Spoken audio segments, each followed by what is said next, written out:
Hello, everyone. Today is extra special because we have got a special guest with us. He has been practicing Ayurveda here in Australia as well. He's got this wonderful clinic, as he explained, and he will give us beautiful insights into Kapha Dosha today.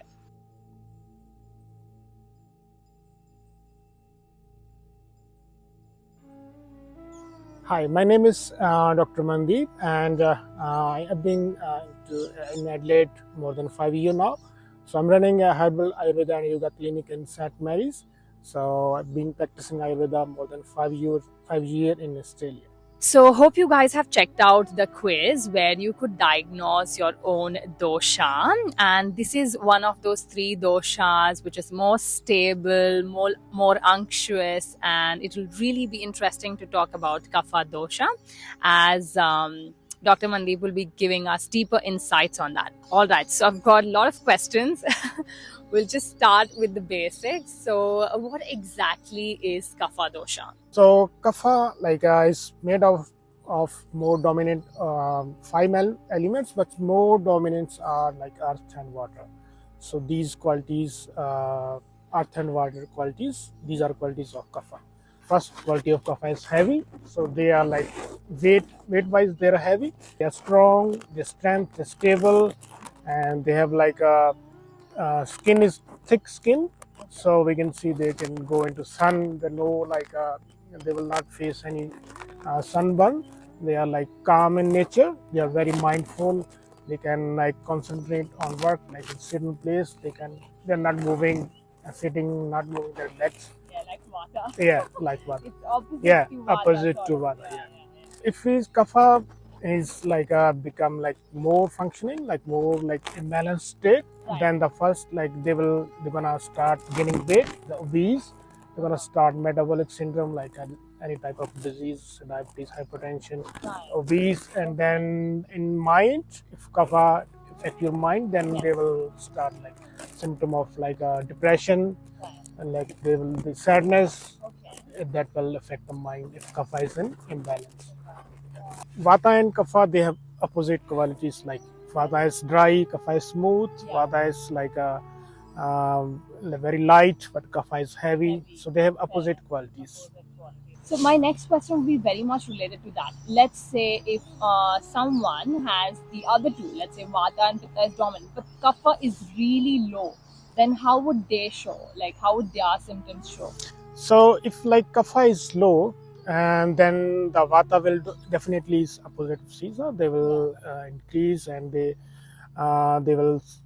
can see the skin dryness, the hair dry, and then in mind they will feel a lot of anxiety, fear, and in the digestion also they will feel like irregular digestion. Sometimes it's good digestion, sometimes no, and they will feel like lightness on the body and insomnia. Some like they can't sleep properly. That type of symptoms they can notice in body as well as in mind. So we need all the Vata, Pitta, and Kapha in a balanced state. So if anything come imbalance, then start of some prone to some disease, some symptoms, and yeah. Now, how does Kapha though? So Kapha dominant people are more prone to get Kapha imbalance, right? So how do they actually get very prone to Kapha imbalance, or what can lead to Kapha imbalance? So if anyone is having Kapha body type, so mostly the Kapha is like prone, like more aggressive in start of the day, like 6 to 10. They are more natural aggravation of Kapha during the day. Yeah, and according to the day day Kapha cycle is more dominant at that time. Right, and right. Okay, yeah. in season also, like we have in like season of spring. So in spring season, natural aggravation of Kapha. So if like people, they are like they're not following daily routine, and also like in the lifestyle, if they are sleeping in the daytime, they're not like following proper day routines as per Ayurveda. If you're eating more than portion size, like if it is still full, eat more food, like excess food. So they overeating, they're prone to Kapha imbalance. So now we understand that how kapha can get into an imbalance. So in case if you're not following the day cycle, the Dinacharya so well, which is according to Ayurveda, correct times to get up and to go onto your bed and eating times and all of those things. So if you're not following that very well, or maybe you're indulging too much into oily foods or salty foods or even sugary foods, then it can actually lead to more imbalance of kapha. So we will definitely make a video on Dinacharya as well. And as that's short, we will put that link in the description as well. All right, so we'll move on to the next question. So let's say the kapha is now like out of balance, right? And we do see some signs of like them getting more prone to even like cough and cold and all those things where the body's anxiousness increases, right? And how can one then get their kapha back into balance, or how can they improve their lifestyle? What would your suggestions be on that? In Ayurveda, it's very nicely explained the Dinacharya, which is called daily routines. So they have different 6 to 10 is Kapha time, and then Pitta time, then again Kapha and Vata. And if we follow that routines, so we can keep ourselves healthy. And one more thing is eating in portion size. So you should, when you eat, like half portion of your stomach, like half solid and then 1/4 liquid, and then keep like 1/4 of your stomach empty, so that we can eat in portion size. Yeah. Right. Like wake up early in Brahma Muhurta, like 45 minutes before sunrise. Like that's the Vata time. Right. Like Vata is more prone, Right. and that time we should get up, and then we should start our daily routines. Got it. Would you recommend Brahma Muhurat for almost like all the body types, or mainly kapha should be doing that more than others? Is it? No, the Brahma Muhurta should follow every body type. Like, so our Panvayu, like Vata is more active. So this is more like it's good time to concentrate your mind, meditation, and some. Then after 6 a.m. the Kapha will start. Then you can start your exercise and things. So everyone, they should follow the routines, Dinacharya, whether it's Vata, Pitta, or Kapha body type. Got it. All right. So can we talk about some foods, like what foods should kapha body type consume more, and what will benefit them more to get their kapha imbalance into close to their balance? So in Ayurveda, it's very good herbal combination of Trikutu Churana. Trikutu is Sont, Marich, and Pipli. These are combination of Will you three. be able to explain these terms to our viewers, what these exactly are? So these are like a herbal combination of ginger and then Marich and Pipli. These are herbal Ayurvedic herbs. Okay. And this combination is good for like a kapha body type. If they have kapha imbalance, they can take this one like in proper dose. I recommend by the doctor. Right. Okay. Yeah. So they can take. They should consult a This Vaidya consult. or the Ayurvedic. Yeah. So first they check if it is kapha is an imbalance, then only they can start. Fair enough. In fruits, they can have apples, like pears, pomegranate, berries, blueberries, strawberries, cranberries, and cherries, apricot, and light citrus fruits. And in vegetables, leafy green vegetables, spinach and mustard, carrots, beetroot, and broccoli, cauliflower, cabbage, zucchini. So these comes under vegetable, which are good for kapha. Nuts and seeds, they can have small amounts of dry roasted, like pumpkin seeds, sunflower, and almond, walnut. They can have in nuts. And in legumes and grains, they can have like legumes, moong dal, chickpeas, and in grains, barley millet, ragi, buckwheat, kodo millet, quinoa, and light brown rice. And herbs, which are readily available in our kitchen, they are ginger, turmeric, cinnamon, cardamom, clove, Trikutu Churna, which is like a Sont, Mirch, and Pipli, and cumin, coriander, and this is also good fennel.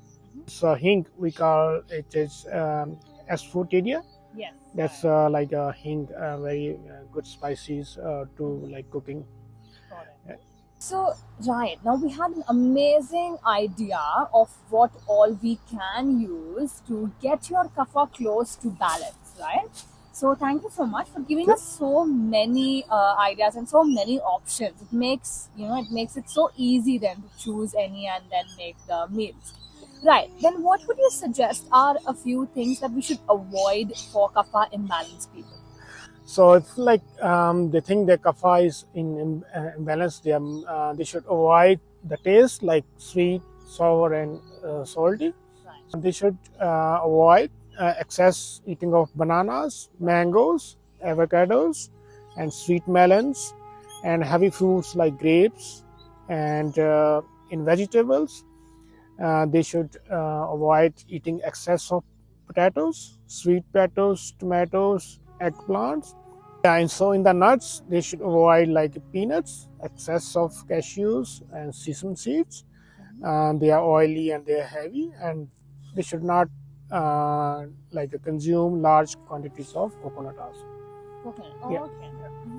And in the grains, they should avoid like excess of eating white rice, wheat, and then oats, especially with milk. The milk is heavy, and pasta and all the bakery items. So these are like you should not consume in excess. Kapha people can really get drawn towards bakery items and stuff like that. So that's a very good point that you made, that milk with oats can be heavy. So if you love it too much, maybe try in moderation, or maybe add some spices as well.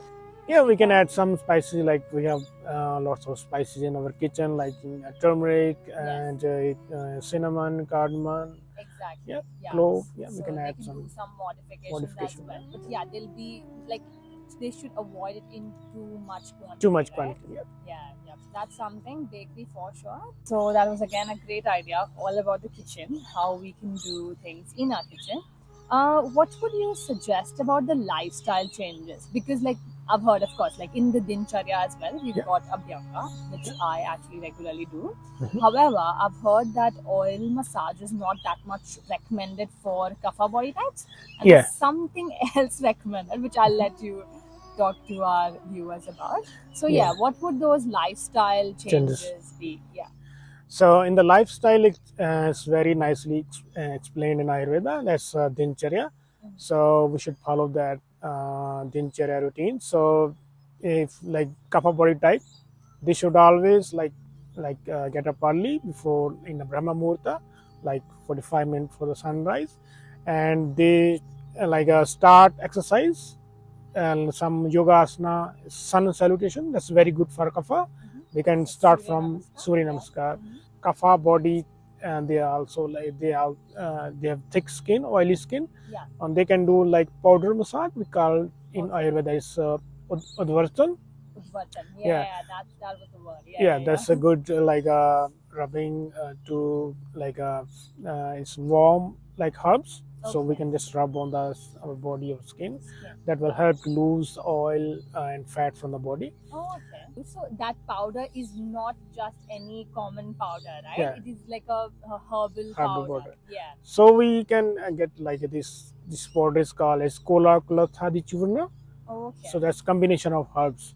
Right. So, we'll put that name here below. Yeah. So that powder we can use. It's a warm herbs. So powder massage they can the kapha body type. And it's great to know that it can also help in burning down the fat a little bit. Yeah, it will help to lose the weight. Burning the fat, excess the oil. It will excrete from our skin.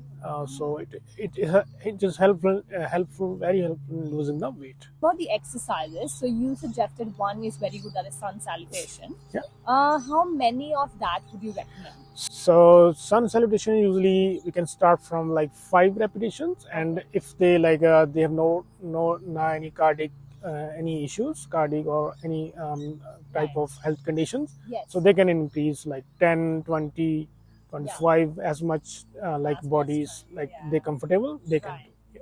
Sorry guys, it's too cold. We are shooting here, it's 8 degrees, okay, and I had to take this.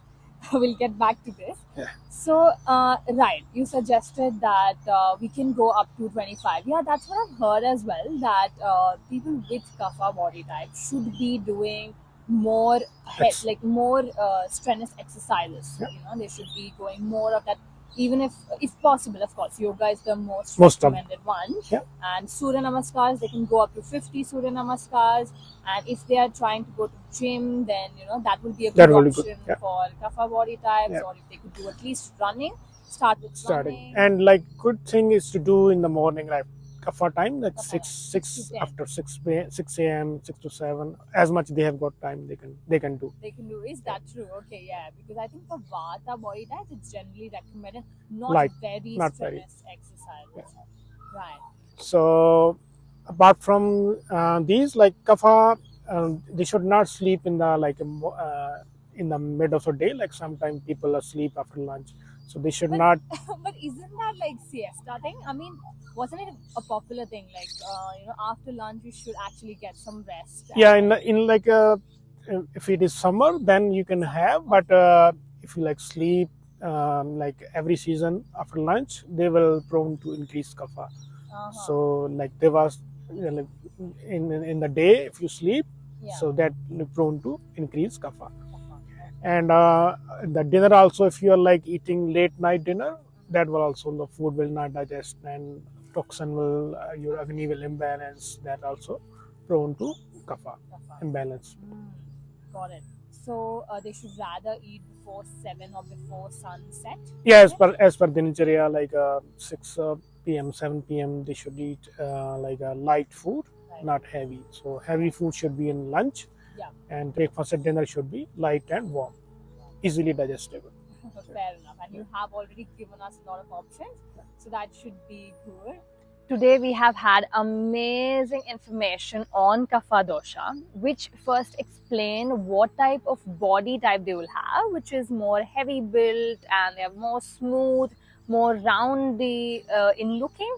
But they are definitely very beautiful as well. They usually have got a fair complexion and big eyes, beautiful eyes, so things like that.